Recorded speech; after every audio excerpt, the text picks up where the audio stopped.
今日は病気にならない方法です。どんな重い病気になっても、俺は病気じゃないよって言い張ればいいんです。と言いたいところですが、それはちょっと違いますね。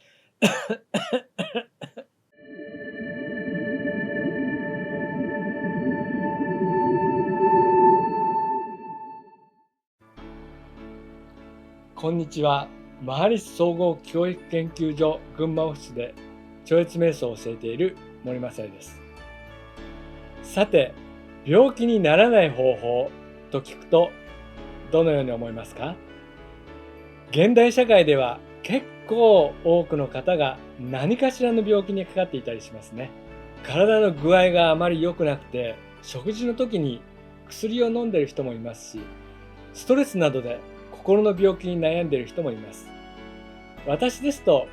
たまに皮膚のトラブルがあったりします。簡単に治る風邪などは病気と呼ばないかもしれませんが、いつも元気で健康な生活っていうのはいいですよね。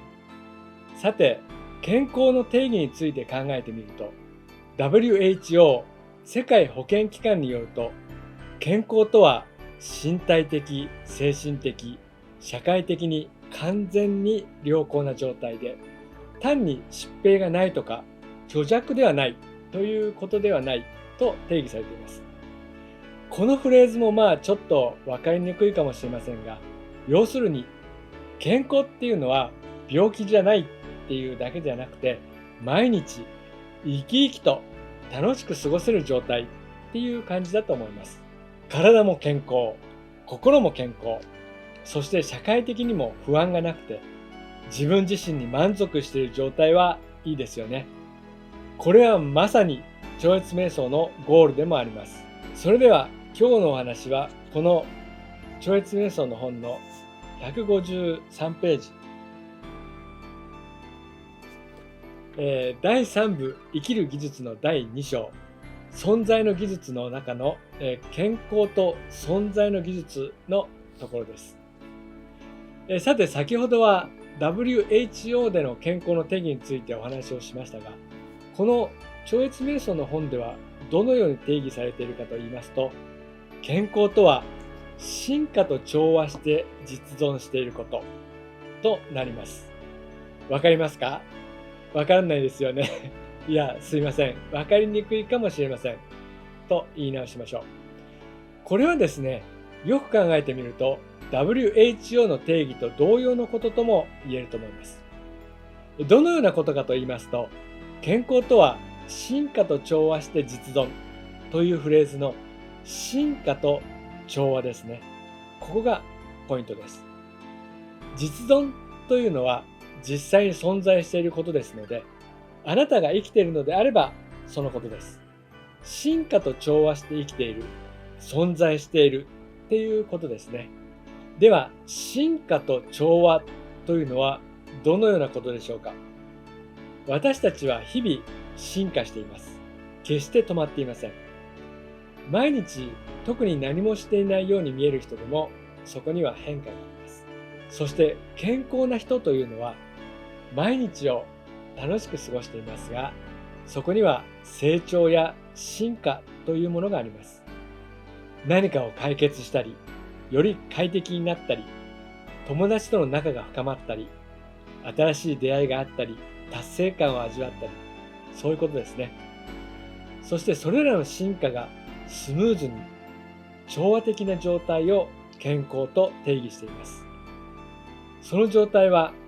体も心も健康で、社会的にも満足しているとも言えますね。そしてこの調和っていう点についてですが、これは存在と言われる価値と私たちの人生のいろいろなものが結びついている時の状態です。存在については私の過去の動画で少し解説をしていますが、この本では詳しく書かれています。今回のお話は存在のことが分かるとより理解が深まります。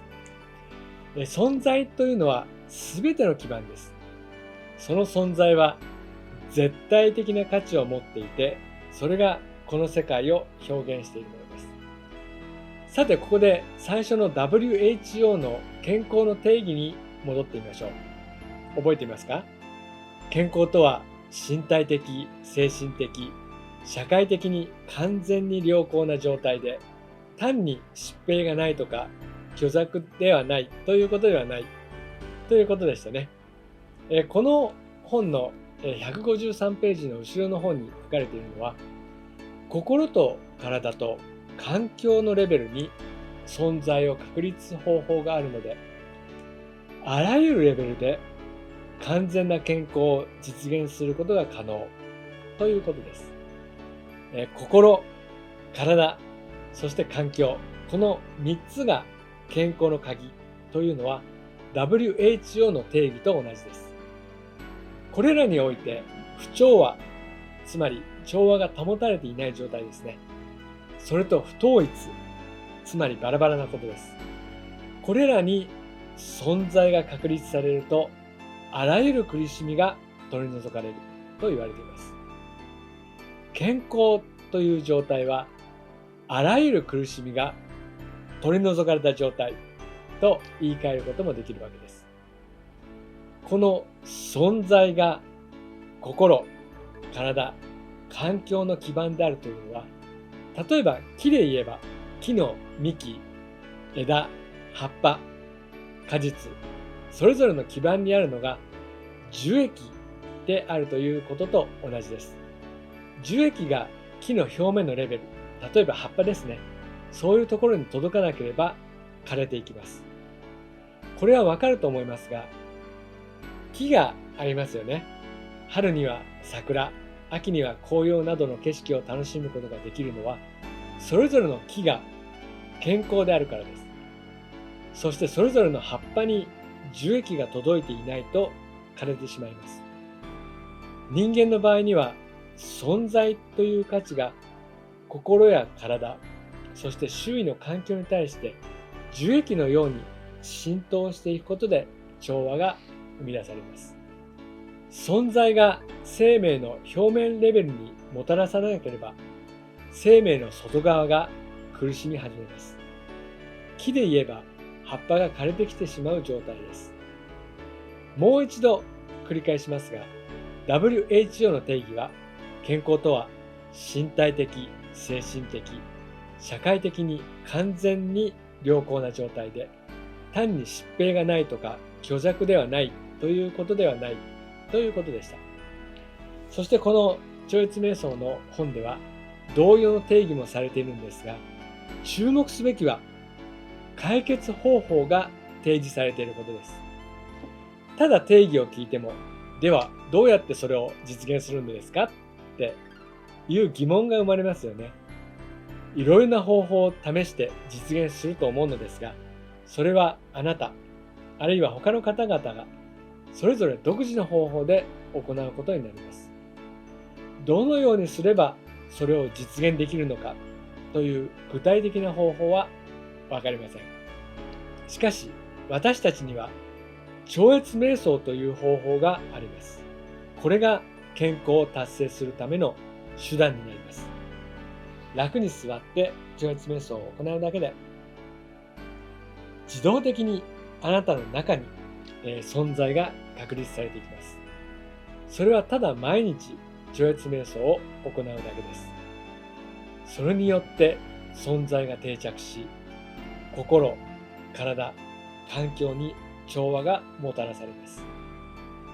病気にならない方法というこの動画のタイトルの意味ももうわかりますね。超越瞑想を行うことで、あなたが存在を確立することができて、その結果として健康的な生き方ができるようになります。そうすることで健康の目的は達成され、